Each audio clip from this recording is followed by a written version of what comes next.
A ocupação dos espaços de poder por mulheres é fundamental para a democracia. Mas como garantir uma disputa justa e a proteção das candidatas em meio a tantos casos de violência política?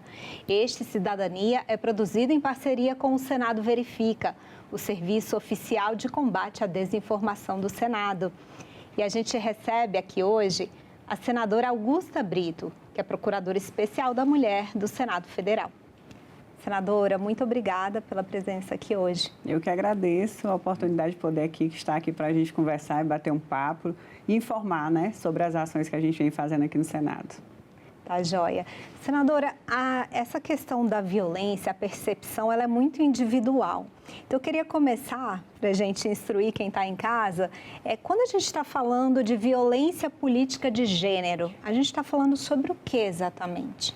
Bem, é a melhor pergunta, eu acho, né? Até porque foi naturalizado por muito tempo todo tipo de violência, inclusive a violência política de gênero, que há pouco tempo a gente teve que ter uma lei aprovada especificamente para mostrar o que é realmente a violência, né? O que precisa de uma lei para poder provar e mostrar o que é a violência. E aí, a partir daí, né, nós, na sociedade como um todo, especialmente nós mulheres, começamos a entender que a cortada da sua fala no que parecia normal, que outra pessoa ia dar opinião, ou a sua fala desconsiderada quando saía da sua boca e quando era de um homem, ela era considerada, isso não é normal. Começa as percepções de se entender que tudo que está nos excluindo daquele ambiente político, aquele ambiente público, que faz com que desconsidere, né, a nossa participação como mulher, né, efetivamente nesses espaços, é violência política. Então, a partir daí, da criação da lei, a gente começa a dar mais visibilidade e a gente começa a se encontrar nas repetidos tipos de violência, seja na menor cidade do estado do Ceará, passado por uma vereadora, ao Rio Grande do Sul, enfim, a uma deputada, a uma senadora, a uma presidenta, né? Então, em todo o estado do nosso país, em todo ambiente, a gente sofre, né, exatamente essa exclusão do que se diz público, porque sempre, historicamente, foi nos dado o local de ser coadjuvantes, né? Então, no momento que você está fazendo parte daquele processo, que você está ali só ao lado, então você é bem aceita. No momento que você vira protagonista, né, ou do mandato, ou enfim, ou da sua campanha eleitoral, aí você já começa a ser, de certa forma, excluída e empurrada, muitas vezes até a desistir, porque não aguenta, né, tanta pressão. O que era antes naturalizado, hoje a gente está entendendo já que não é normal essa exclusão que fazem, né, e todos os motivos que botam, desde descredenciar, né, a competência da mulher, ou de agir sempre na questão da moral da mulher, né, para exatamente fazer com que ela desista daquele ambiente que é pesado. E aí, a partir dessa lei, a gente começa a entender o que é a violência, aí começa a reagir sobre isso.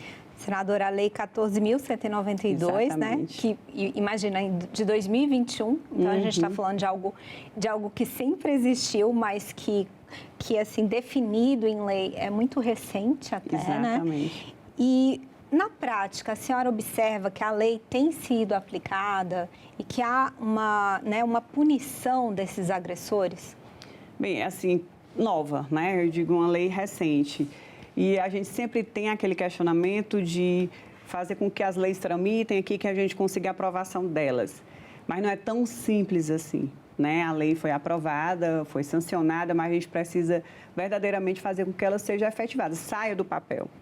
Para isso, a gente tem que conhecer, volta, né, o ponto 1, se reconhecer dentro das violências que a gente sofre no dia a dia e não aceitar mais como normais, né, naturais. Então, denunciar, procurar os canais que estão aí, né, da justiça para poder realmente fazer esse atendimento, fazer denúncia e não continuar naturalizando, né, até para muitas mulheres eu vi relato falando que muitas vezes se percebem na violência e não revidam naquele momento para poder não ser excluída, né, da participação, mesmo que seja ali momentaneamente. Então, é doloroso, mas a gente tem que rebater, a gente tem que estar ali mostrando que nós estamos ocupando os espaços de poder, não como figura decorativa, longe disso, mas sim como pessoas que pensam, mulheres que têm opinião e que têm projetos e que têm capacidade, sobretudo capacidade.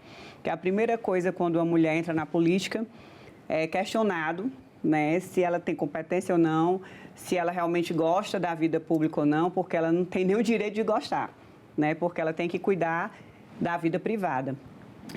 Isso fez por muito tempo, se repetindo nessas ações, que as mulheres realmente se sentissem só responsáveis pela vida privada e não podendo participar da pública. Aí eu vejo essa mudança, né, muito forte, especialmente no estado do Ceará, mas no Brasil como um todo, de mulheres querendo ser candidatas, né, então querendo ser candidatas de fato, né, e isso vem de toda essa construção, vem a partir dessa lei, vem a partir da Lei Maria da Penha, enfim, desse empoderamento sobre a importância delas também nos locais de decisão, né? A gente tem que ter mulheres ali para terem seus projetos, para opinarem, para darem sua contribuição. E quando elas ocupam esses espaços, elas realmente mostram a diferença, né? E tem que estar sempre provando. Então, não é tão fácil, não é só ser candidata, não é só ganhar a eleição, porque quando, mesmo sendo candidata, ganhando, ela tem que provar que aquele mandato que ela conseguiu, ela realmente é merecedora e ela fez por onde e a competência é dela. Porque senão, infelizmente a gente vê também, sempre sendo atribuído a um homem, né? Ah, é o pai, é o marido, enfim, né? É o padrinho político e nunca a competência realmente é atribuída de imediato àquela mulher. Mas ela prova, né? Quando ela consegue realmente chegar lá, ela prova, aí sim começa realmente a ter o reconhecimento e a consideração que aquele mandato pode ser feito e ocupado por ela. Senadora, a gente teve uma pesquisa recente do Data Senado, né, que eles fazem todo um histórico, né, desse mapeamento da violência de gênero no Brasil, e a gente tem aí que 1 em cada 10 mulheres já sofreu violência em ambiente digital. Eu acredito até que esse número seja maior, porque talvez a gente não tenha nem percepção que está sendo violentada, né? Quando a gente está falando de violência política, isso ainda fica pior, senadora? Com certeza, com certeza. E aí volta a dizer assim, que a violência, quando ela vem, né, no meio digital, também sobretudo, porque parece que as pessoas se escondem, acham que nunca vão ser descobertas, e é tão mais fácil mandar ou agredir ou ofender as pessoas de forma digital, né? Se vê ali como se fosse uma terra sem lei. E é isso que a gente não pode deixar que realmente seja, que vire essa terra sem lei.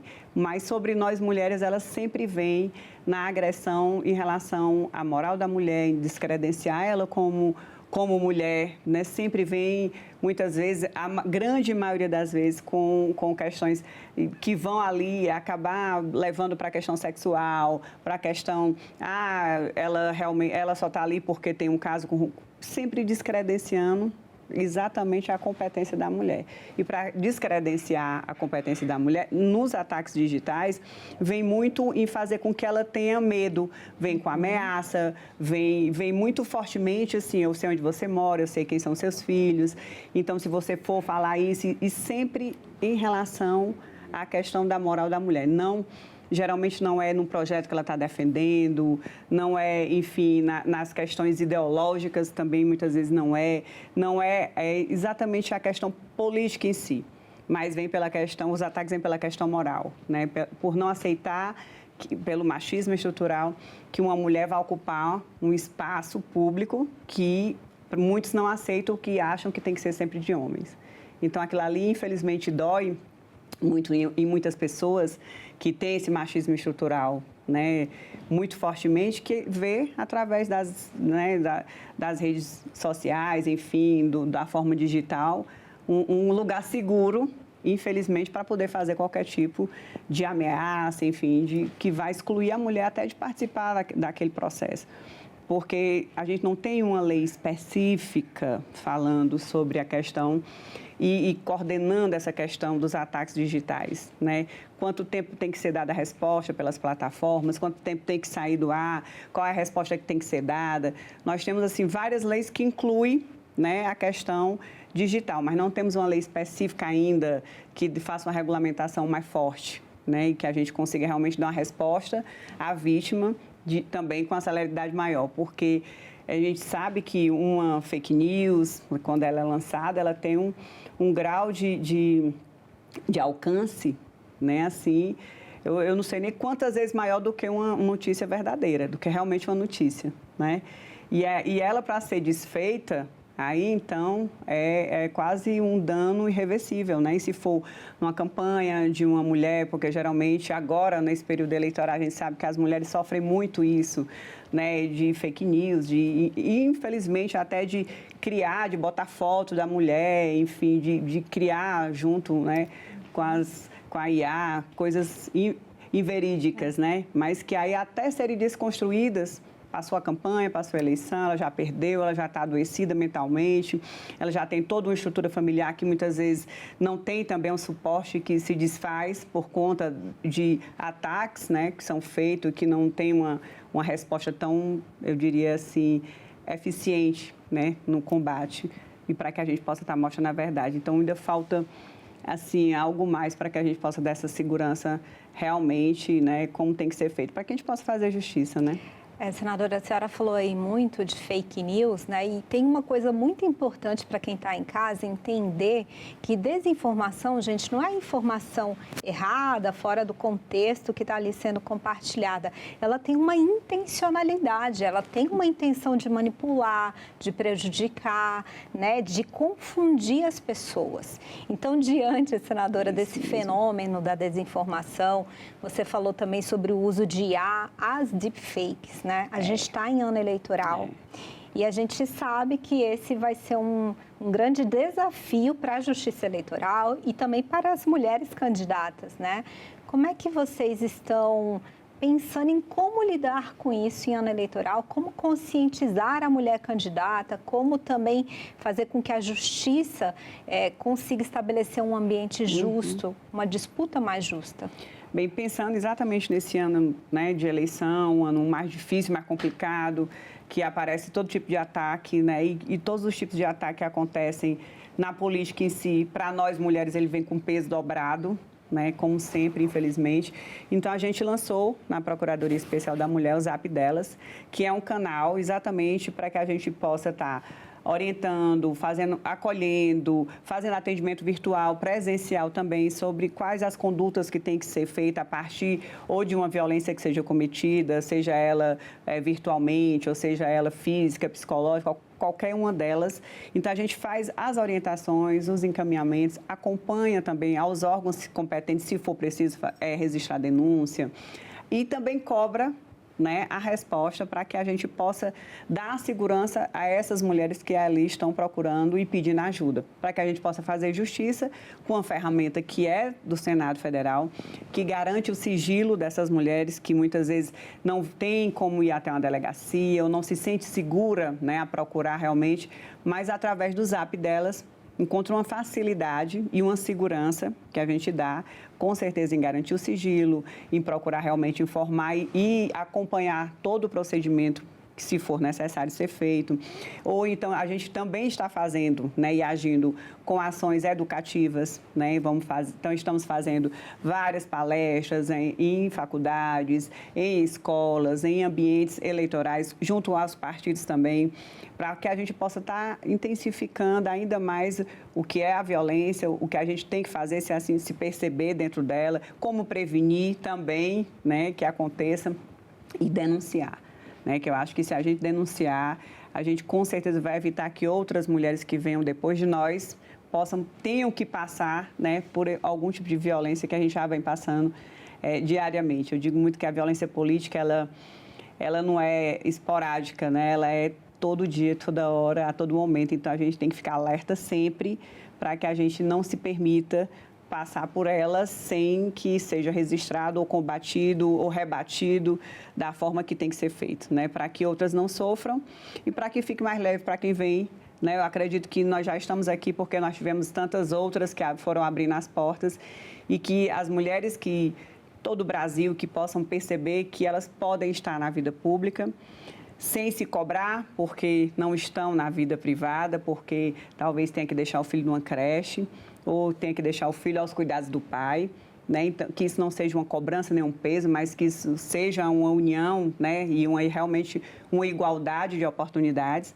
E ela se perceba que pode participar de qualquer momento, pode ser uma senadora, pode ser uma governadora, enfim, pode ser uma deputada, sem culpa de estar ocupando esses espaços públicos. Primeiro porque eles podem ser ocupados por nós mulheres, ninguém está tomando de ninguém, né? Não existe essa competição, não existe essa briga. Homem e mulher, briga de sexo, muito pelo contrário. E seria tão simples se a gente só se respeitasse, né? Seria tão simples. Eu digo muito que essa palavra era para ser tão, diga assim, tão fácil no nosso dia a dia. Acho que seria fácil para todo mundo, até para os homens, né?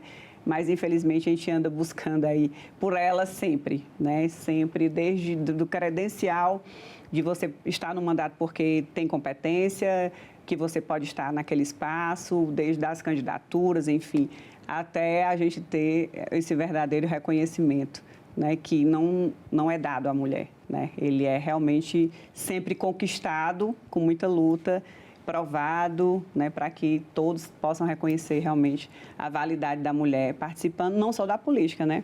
Todos os espaços que tem aí decisão de poder também. Senadora, esse ano vai ser um ano muito desafiador, assim, né? Porque a gente ainda também não tem muita certeza de como vai ser essa parceria entre a Justiça Eleitoral, as plataformas, e agora ainda mais com a inteligência artificial também, né? Que na hora que você vai lá, gente, você busca algo, né? Você vê que a IA está te respondendo. Então, dependendo de como a IA for direcionada também, porque afinal a IA alucina, a IA ela dá informação, né? Não é uma informação neutra também, né? Então a gente tem esse desafio. E recentemente eu fui a um evento com ministros do Tribunal Superior Eleitoral e eles frisaram muito sobre a questão do silenciamento da candidatura da mulher, que a maior preocupação hoje deles é esse silenciamento. Senadora, quando a gente fala de silenciar, assim, o que a gente está falando? Assim, é de você nem deixar a mulher participar. Eu digo muito que isso é a pior violência. Ela não é visível, né? Então ela é a que mais acontece, porque muitas vezes a gente deixa levar, exatamente porque silencia, porque ela é silenciosa. Ela nem deixa você participar da decisão, você já é excluída. Né? Então, ela já acontece desde o momento que ele exclui de participar de alguma reunião ou de ser chamada para o jantar onde se decide, não estar participando dos bastidores, porque nós sabemos que na política tudo se resolve e se decide nos bastidores. E aí ela não é chamada para aquele momento dos bastidores porque é mulher. E muitas vezes a gente, vai só uma mulher e tanto homem. Né? Então, ela, de certa forma, ali é a violência silenciosa. Né? Ela nem sabe que não foi chamada.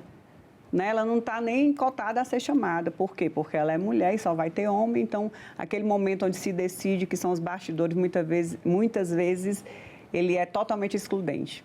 Né? Ele não tem a participação da mulher. Porque para fora é bem fácil botar, né? Como eu digo, aquela figura decorativa. Estamos cumprindo aqui a cota, enfim, mas de fato, para decidir, aonde se decide, ainda é muito excludente. Essa violência silenciosa, ela é a pior na violência política. Porque quando ela vem, infelizmente, né, chega até a física, ela tem uma visibilidade. Né? Então, você pode rebater, você pode denunciar, você pode falar sobre, né? Vamos até dizer assim.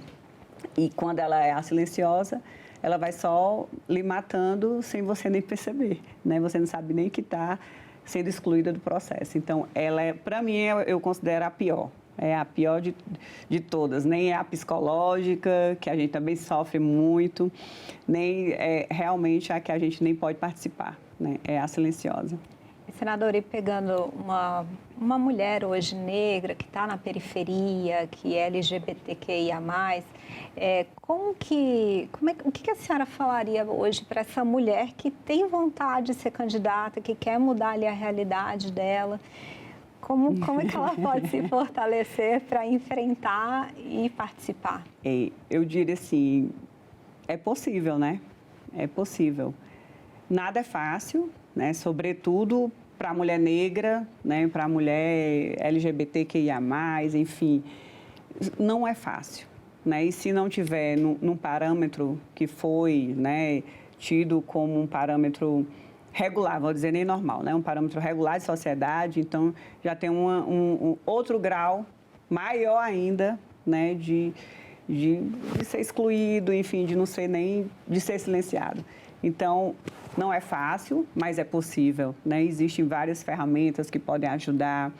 E a coragem da mulher, né? Eu acredito muito que várias mulheres que estão se botando o seu nome para ser candidata, elas botam muito, não por vaidade própria, sabe? Elas botam muito para que outras mulheres, ajudar outras mulheres a se perceberem pertencentes àquele espaço. Muitas vezes é muito doloroso para aquela mulher que está botando seu nome, mas ela diz assim, não é por mim. Seria tão mais fácil eu ficar realmente na minha zona de conforto, mas não é por mim, né? Então, por outras que talvez não estão tendo a mesma oportunidade que eu de participar desse processo, são para que elas percebam que podem participar também. Eu digo muito, são por outras mães, né? São por outras mulheres que não se percebem ainda pertencentes à vida pública. Aí faz com que a gente aguente um pouco mais ali e fazer valer o mandato, fazer valer as oportunidades para que outras se reconheçam naquele mandato, né? E não só se reconheçam como se empoderem e digam, eu também posso ser, né? Eu também posso ser candidata, eu também posso ser uma senadora. Enfim, se essa mulher lá do interior do estado do Ceará conseguiu, por que eu não consigo, né? Então, não é fácil. Sobretudo a mulher negra é muito mais difícil, né? Eu não posso falar, eu não posso tomar o lugar de fala porque eu não sou, mas se eu já sinto dor sendo mulher, né, branca, enfim, tendo privilégios, imagine uma mulher negra que tudo foi negado historicamente sempre, né? Então, com certeza o peso é bem maior. Senadora, inclusive lá no guia, né, da candidata, vocês colocam uma frase da Michelle Bachelet que fala assim, quando várias mulheres entram na política, muda a política, né? Qual que é o recado para quem, então, quer começar essa mudança agora em 2026? Primeiro, vamos lá seguir o guia. E aí, nesse guia, vem desde o que é a violência. Há vários exemplos da percepção do que é a violência, sobre também como ser candidata, desde todas as datas que são estabelecidas, a filiação a partido, tem todo um esquema de, primeiro tem que se filiar, tem que seguir realmente os trâmites, tem que depois cobrar, né, aos partidos que estão filiados também a questão dos seus direitos, que estão garantidos na lei, mas a gente tem que sempre estar cobrando, que é direito ao fundo partidário, direito a ter uma candidatura competitiva, né, que é a nossa intenção. Então, seguir o nosso guia, né, procurar se informar da melhor forma que for, procurar um partido, se filiar e enfrentar a campanha, né? Nós vamos ter uma equipe que vai estar, né, totalmente disponível, tanto para informar, como para auxiliar, como até mesmo para acompanhar durante as eleições aí as nossas candidatas que tiverem necessidade de algum auxílio de informação, de questão jurídica também. Então, a gente vai estar tentando dar esse braço aí, esse suporte para que elas passem por uma campanha com, eu diria assim, menos prejuízo, né? Com mais justiça, com mais dignidade e tendo certeza que vão ser candidatas competitivas, né, e que podem aí sim depois representar muito bem, né, a nossa categoria, né, pode representar muito bem a nós mulheres. É nossa ideia de fazer isso através do Senado Federal. A gente tem aqui também, né, uma proposta que já vem dando certo de parcerias com a Delegacia do Senado, com a Comunicação do Senado, com a Ouvidoria do Senado, enfim, deixa eu lembrar aqui com o que mais, com o Observatório também do Senado. Enfim, nós temos aí essa parceria que a gente está integrando várias ações que são feitas aqui, né, através do Senado Federal, também em prol do combate à violência política de gênero, né? Então, sempre cada um tem um grande papel, está fazendo o seu papel. Agora a gente está integrando para que a gente fique mais forte também nessa defesa, né? Tá certo, senadora, muito obrigada por participar aqui hoje do Cidadania. E obrigada a você pela companhia. Este Cidadania é produzido em parceria com o Senado Verifica, o Serviço Oficial de Combate à Desinformação do Senado. Fale com a gente se você tiver alguma dúvida. Antes de compartilhar, verifique. Até a próxima.